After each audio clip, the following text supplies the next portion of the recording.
To replace the arm cap, all we need to do is use a Phillips head screwdriver to remove the 3 screws that secure it.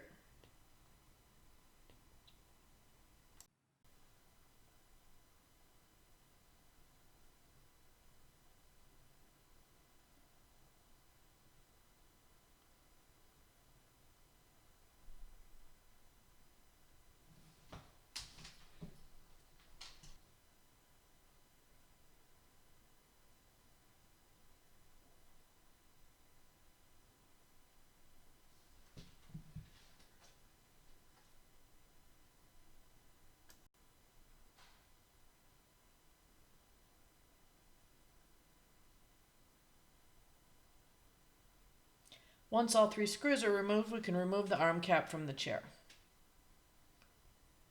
Before installing the new arm cap then, if we have a Supreme or Performance upholstery package, we need to make sure that control panel is centered above the wood arm. And if we're working on a PC-600, 610, we need to make sure that recline controller housing is centered around the recline controller. And once with those 2 in place, then we can snap the new arm cap down into position, pushing down firmly, and then holding it down while we replace the 3 screws to secure it.